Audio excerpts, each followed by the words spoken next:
Le mercato n'a pas encore ouvert ses portes, que le PSG est déjà actif puisque Lucas Beraldo devrait signer du côté de la capitale française. Christophe, je crois que tu es un très grand fan du joueur, que tu l'as vu jouer pendant de longues heures. Comment tu vas?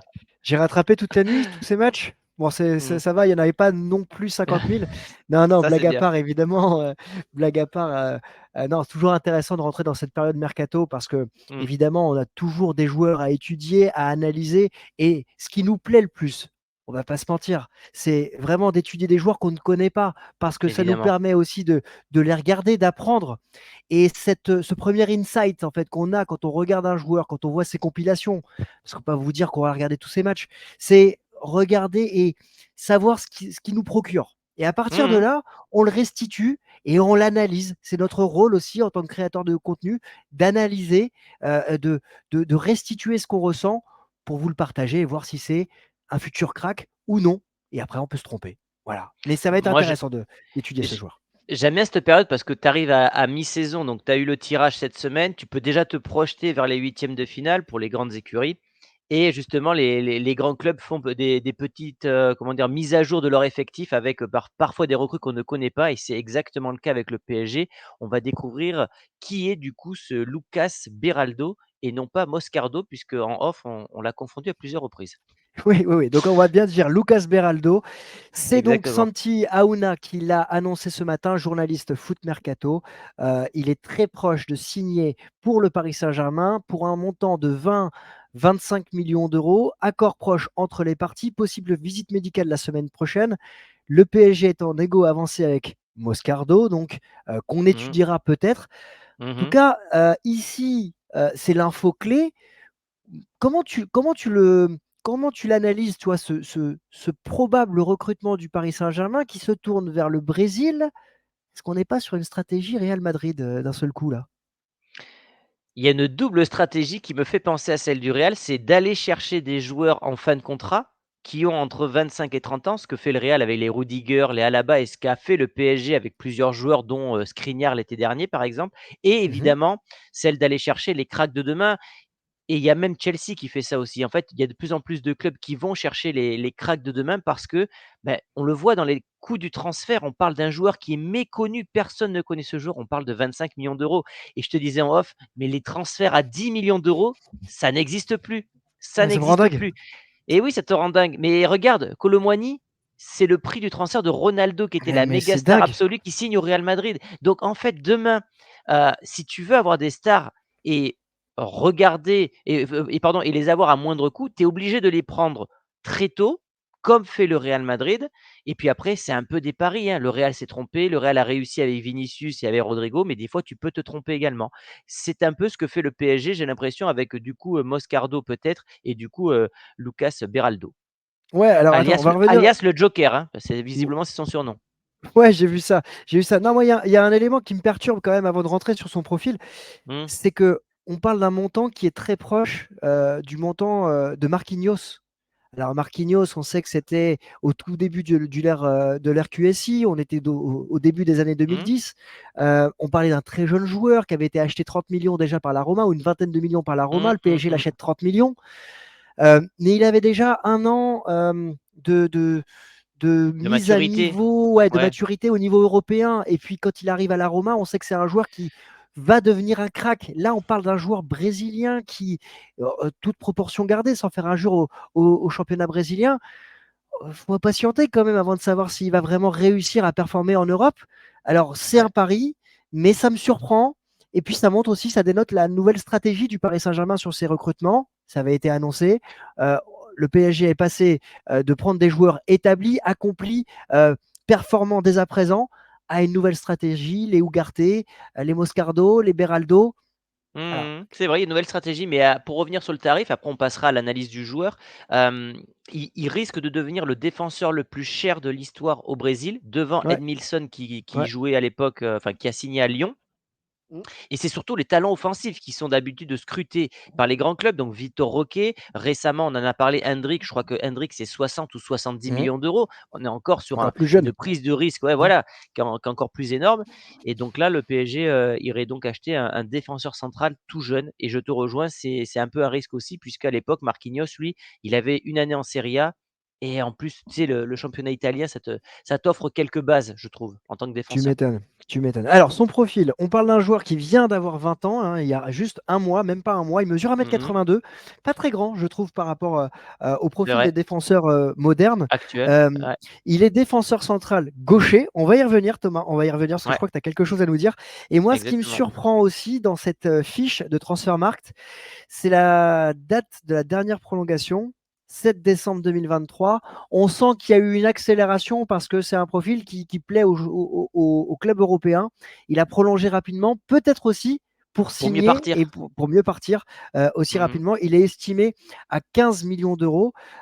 Et justement, avant de passer à son poste, je te partage là son nombre de matchs. On a un joueur qui a disputé 62 rencontres dans sa carrière, dont une bonne quinzaine à un niveau de très jeune. Il a à peine une saison dans les jambes et il est pas Ouais, international. Il est c'est international U20, ok, d'accord, mais bon, c'est difficile voilà. de se faire un avis sur le joueur évidemment, tant c'est en plus, c'est un championnat qu'on ne regarde absolument pas, qu'on on peut le suivre de temps en temps. Moi, j'ai suivi beaucoup Palmeiras cette année pour Mhm. Hendrick, mais bon, ce joueur, je ne l'ai pas vu. Il ne joue pas, en équipe du Brésil, il était chez les U20, donc bon, c'est difficile de se faire un avis. Il y a évidemment des highlights YouTube, mais quand on est bon dans le montage vidéo, on peut te faire, passer, un joueur, très modeste pour un futur ballon d'or, donc méfiance avec ça. Ouais, ce qui se dit en tout cas, c'est que c'est un défenseur qui a du sang-froid, qui est surnommé le Joker, qui a une très bonne relance, qui est à l'aise justement dans le placement.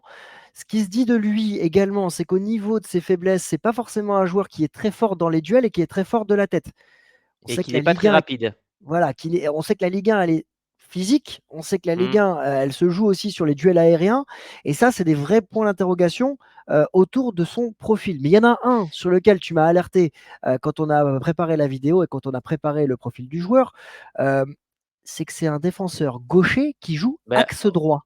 ouais, remets la slide d'avant, Alors, si tu peux. attends, celle Où celle-là, on voit ok, les 2 partagée. postes. Parce qu'en fait, Voilà, quand celle-là. tu ouais, voilà, celle-là. En fait, quand on a analysé le joueur en off avec Christophe, moi, il y a quelque chose qui m'a interpellé, c'est ce poste de défenseur axe gauche. Bon, ça, OK, c'est, pas surprenant, mais surtout ce poste de défenseur axe droit. Et en fait, quand on sait que les gauchers ont beaucoup de mal à jouer sur les côtés droits en défense, pas en attaque, parce que les Robben, Messi, ils aiment bien repiquer, mais en tant que défenseur, c'est très rare.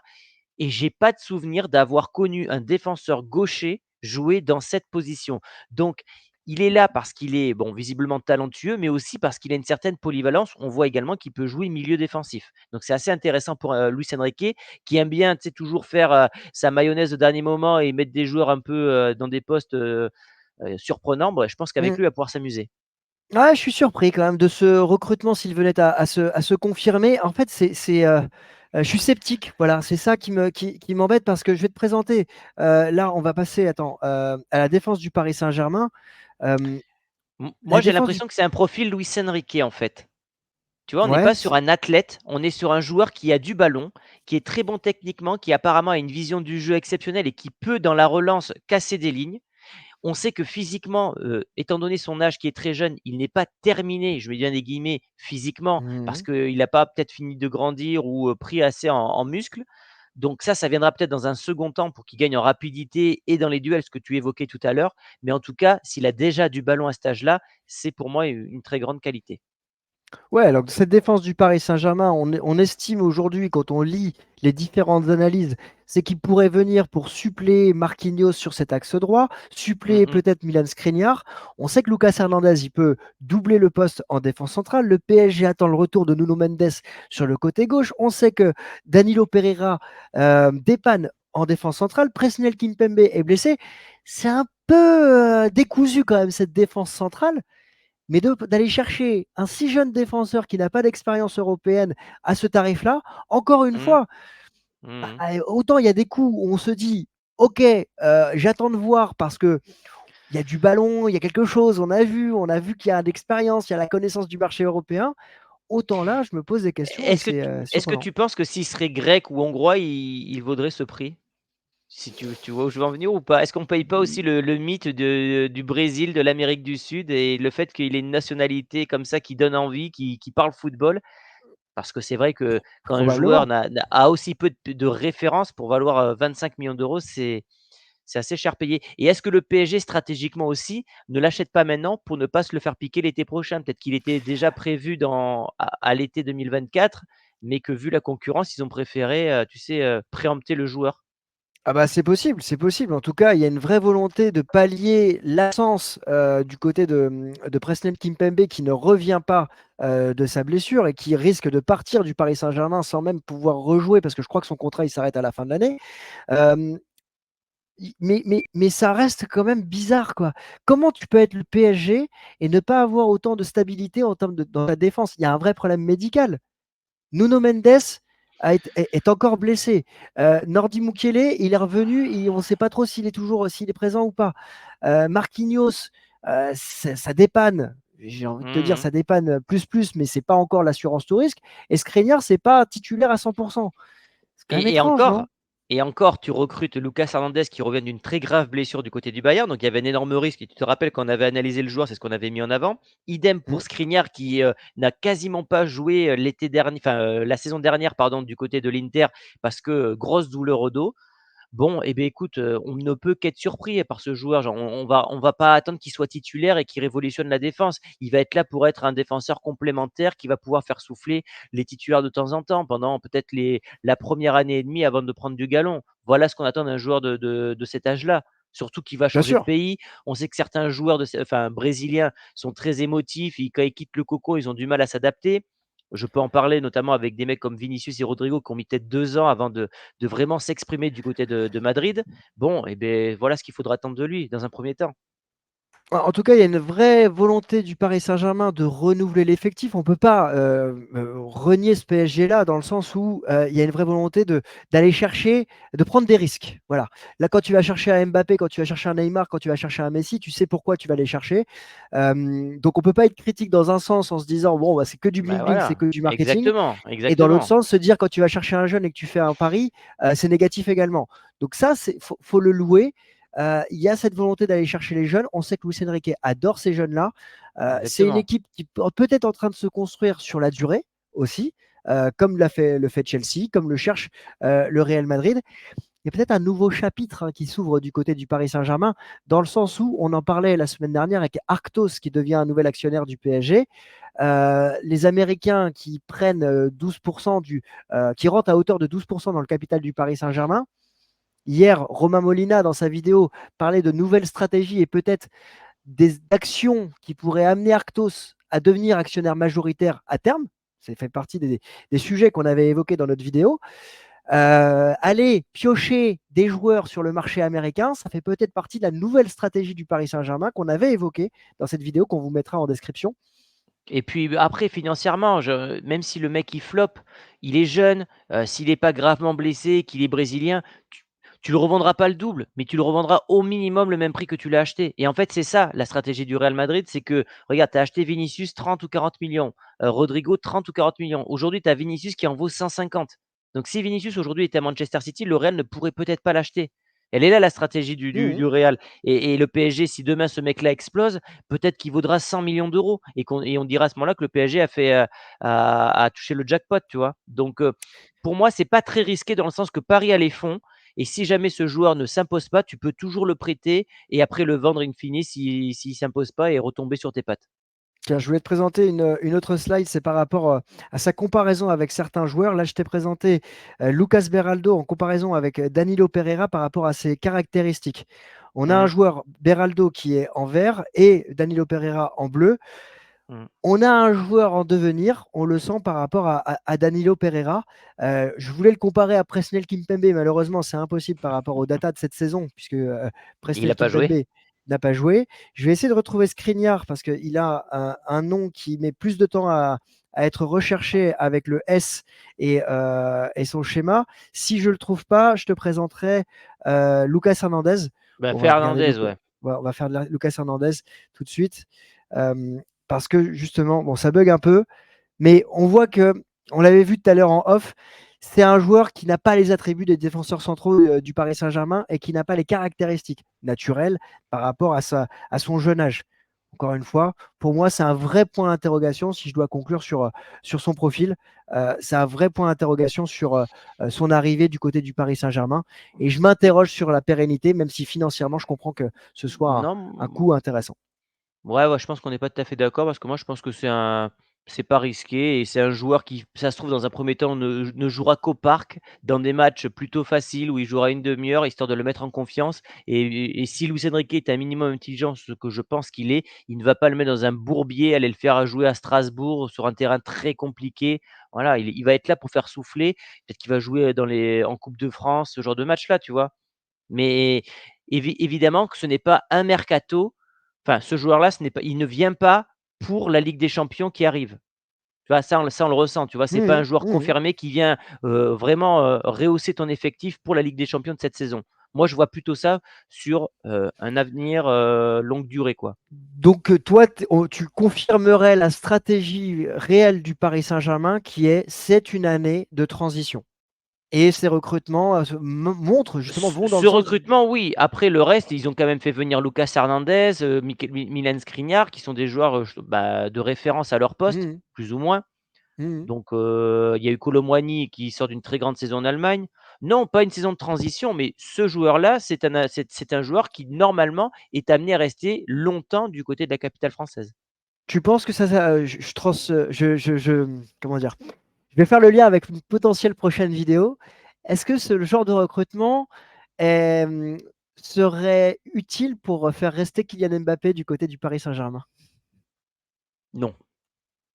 D'accord. Non, non, non. Moi, je pense que Mbappé, il fera ce qu'il a envie et s'il veut quitter le PSG, il quittera et puis s'il a envie de mettre la pression pour encore avoir une équipe plus forte l'an prochain, il nous refera un cirque au mois d'avril ou de mai. Donc non, non, En tout cas, C'est pas Beraldo, un mec qui est inconnu au bataillon, personne n'en a entendu parler jusqu'à la semaine dernière là, qui va dire à Mbappé: «Oh, c'est bon, Beraldo arrive, c'est le Brésilien». Non, non, enfin en tout cas, j'y crois pas. c'est intéressant à suivre puisque il y aura peut-être cette semaine un sujet concernant Kylian Mbappé et son visage qui ne s'éclaircit pas ces dernières semaines à travers sa position C'est de la numéro tête. 9 Tiens, et ouais, c'est bizarre, il fait encore la tête Mbappé. Chaque saison, il fait la gueule le pauvre joueur. C'est incroyable quand même. c'est fou, hein. Donc C'est on va en fou. parler. On va en parler. Mmh. D'ailleurs, dites-nous en commentaire ce que vous pensez de ce que vous avez pu lire de Beraldo. Dites-nous en commentaire également si vous pensez que ce type de recrutement euh, vise à pérenniser le PSG dans sa quête de la Ligue des Champions dans le futur. Et puis Et n'hésitez puis pas à vous pour les abonner. experts brésiliens, donnez-nous un avis définitif sur ce joueur, ça nous intéresse évidemment. Sur ce les amis, On se dit à demain. à demain. Voilà, Salut exactement. Thomas. Un like, un pouce bleu, tout ce que vous voulez, on s'abonne et puis on vous dit à demain. Ciao les amis. Salut Thomas, à demain. Ciao. J'ai pas réussi à- Là, je vais cutter là.